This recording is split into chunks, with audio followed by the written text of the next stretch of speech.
Hey YouTube, I'm going to do a very short video for you guys. I'm going to have a seat here so I'm comfortable and you guys can be comfortable watching this video. This is not an unboxing video. Don't really see the point of it. Pretty much you can, go into the manufacturer's websites and open a box and they'll tell you what the contents are. This is just obviously pulling out the pieces that actually come in the box for the item. So what we're really reviewing here today is two things. One is obviously the 7D Mark II with the Meike grip, and the Meike grip comes with two holders. One is obviously for your LP 6N batteries or 6 as well. It takes both. In addition to that, you can use AA's with this holder here that it comes with. The coolest feature of this grip that even the Canon grip does not have for the 7D is 7D Mark II is it has a 2.4 gigahertz wireless transmitter remote control that speaks to the grip, and I'm going to get into that in a second on what that does and how that can actually benefit your photography. Let me pull the camera down. As you can see, this is the 7D Mark II. It has the 85 1.8 on it right now. It gets kind of heavy to do videos and tutorials with the camera with like an L lens on there. It adds a lot of weight. The main reason for me buying the grips is I always have shot with the 1D bodies and the 5D bodies with the grips on them. I've got big hands, and as you can see, if I do this, my arm literally goes, my finger really goes right under this, so I actually need more support, especially when you get heavier lenses and you're shooting for hours on end. I shoot a lot of runway, I shoot a lot of big events, I shoot obviously weddings, I also shoot a lot of birding, so I do a lot of birding, so I shoot a lot of birds. Need a fast camera. That's one of the primary reasons for having the 1D bodies. The 5Ds are more for events and shooting weddings and large events and that type of thing. So each camera has its purpose.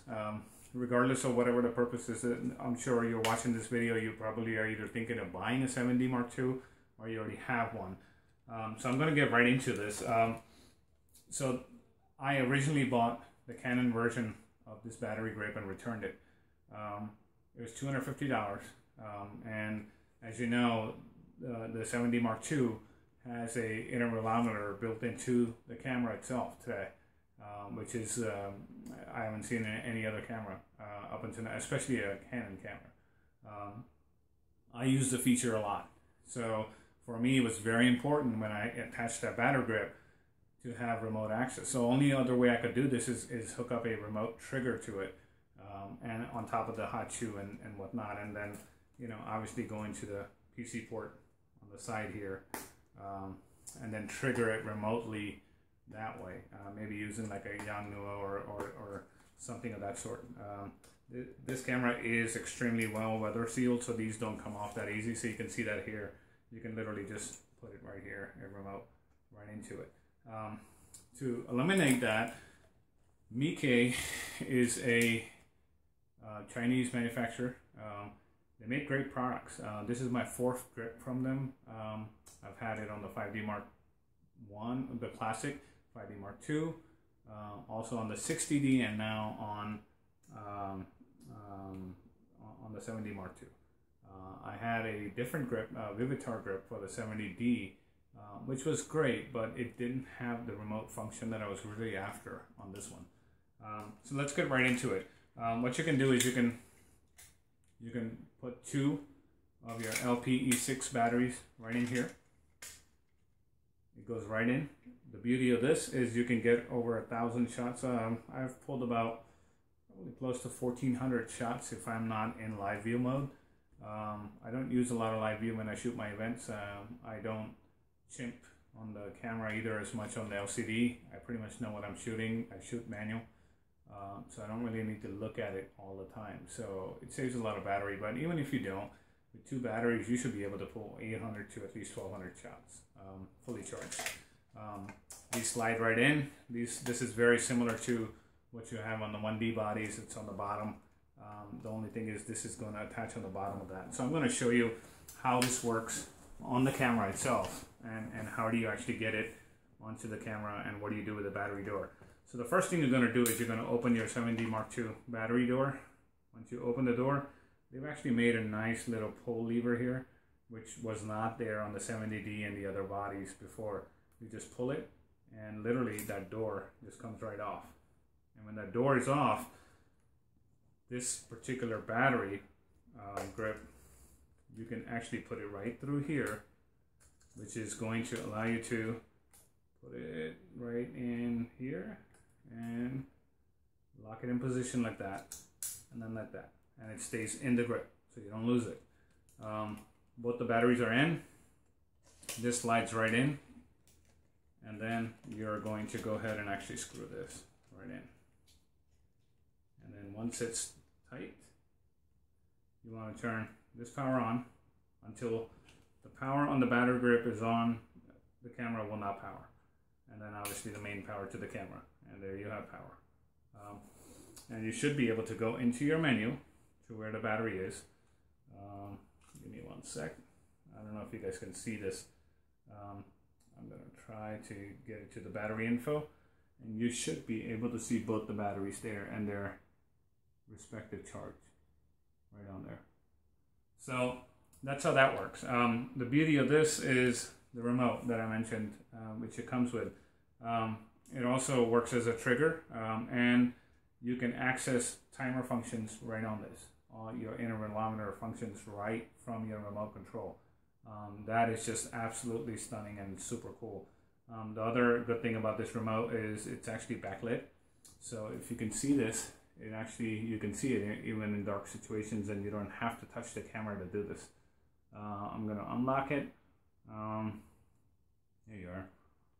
I should be able to trigger the camera right from it,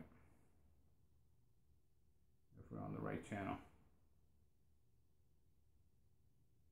It's on the other mode. Okay, but in any case, the channel has changed from the grip to this. Once you get into the right channel, it fires. I've actually used it. I've used it actually even for birding. It's stunning because you can literally pop this onto a tripod. Once the grip is on the tripod, you can fire through here on high speed, and it will actually fire your 9 to 10 frames per second from a remote trigger. And it's remote. It's an RT remote. This is not an optical slave, so you don't have to be pointing to it for it to work. It can be in your pocket and you can fire. Now the Canon one that they sell, this little transmitter, it has to be pointed to the camera, otherwise it will not work. And the range really is absolutely pathetic. When you try to do something with it in the bright sun, it won't even fire. This is just like having a pocket wizard built right to the bottom of this. The other beauty of this remote control is it actually has a little socket here, which you can actually hook up a sync cord to, which come with standard triggers. So you can use this remote for other bodies, and you can just go right into what I showed you earlier, which is right here, the sync port. Remember I mentioned you could trigger it using one of those. So you would go here and the other end would go here, and this can just hang off the camera, and you can do time lapse and all of that with other cameras as well. The beauty with 7D Mark II is you don't have to do that because the intervalometer is already built in, and this allows you to remotely control and trigger the camera. That's it. If you have any questions, email me. Put a comment down there, and I'll be happy to respond. If you like these videos, these are not staged. These videos are not, I'm not getting paid by people to do this. I shoot professionally. I just wanted to do this because there are a lot of people that do want to buy these, and I am not shooting this on very expensive video cameras and video productions. This is to level with the people that are actually watching this, that are just normal people like you and me, that are just trying to use these products and decide what they need to buy. The most important thing I forgot to mention about this particular grip, this grip brand new is less than $70 or $80, and you can buy it all day long on eBay. You can buy them everywhere. and you know that is a steal compared to what the Canon one is. I think the Canon one now is on sale for like $220, and there's nothing on this that I am missing from the Canon one. Yet I actually have the remote function and so much more that I can do with this without touching my camera. So you don't get camera shake, you don't have any issues. You're doing photo shoots for clients, it's perfect to fire. You don't have to sit there and touch your camera every time. With the other ones you have to, or get a remote trigger to do this exercise. This is already built into it, no headaches at all. Pretty soon I'm going to make a video of photographs from this camera with birding, and even shot a concert at ISO 16000 with absolutely stunning results. And I'll do that. There's going to be no talking on that. I'll just present the photographs so you guys can see what the camera is actually capable of if you put some good glass on it. The biggest difference that I see with the 7D Mark II over the other crop sensor cameras that I've had in the past compared to even my 1D bodies is if you put L glass on there, or you put very high-end glass on this particular sensor, even at 400 or 600% crop, it is stunning on how much the detail is composed and stays together. Even my 5D starts to fall apart. At about 300% crop, the image starts to fall apart. With the dual pixel CMOS technology, it is just absolutely stunning. So the autofocus, having shot with the 1D bodies, it's not new to me. It's literally moved over from that, and I'm very happy to see that in a crop sensor body, especially for birding, because I don't have to sit there and have a 600 millimeter lens when I can have a lens that weighs 1/3 of that to achieve the same focal, as far as focal distance, which is millimeter wise, because even your 70 to 200 on this particular body will become up to a 320 without a teleconverter. I'm not a big proponent of using teleconverters. You lose quality, and you lose also a stop of light. And if you use a 2x converter, you lose 2 stops of light. So to me, that's very important. I like to shoot wide open. It's a beautiful camera. I've really enjoyed it. I've had it for about a little less than a month, and probably already shot about 5,000 images on it, and it's absolutely stunning. And speaking of the high rate of images, most people that will buy this camera will shoot a lot. That is why Canon has decided to put in a 200,000 shutter actuation type of shutter in this. It's a very durable shutter. The reason why is because they expect people to do very high frame bursts out of it. And if you use very high quality cards, I use the Extreme Pro cards by SanDisk, I can keep on firing without that thing ever slowing down. It's phenomenal, absolutely phenomenal. The buffer is just stunning. The other major advantage of this over the 1D bodies is I have a 1D Mark II. You can put 2 cards in there, but you can't write to them separately unless you have the 1D Mark II-N, 1D Mark III, Mark IV. They all have the ability to write separately, and this particular one can do both CF and SD cards, so that's huge, and I'm very happy to see that. I almost bought the 5D Mark III before buying this. I'm kind of glad I didn't, because for what I do with it, this is just outstanding. And what I was finding is with the full frame, I was shooting images and ending up cropping them.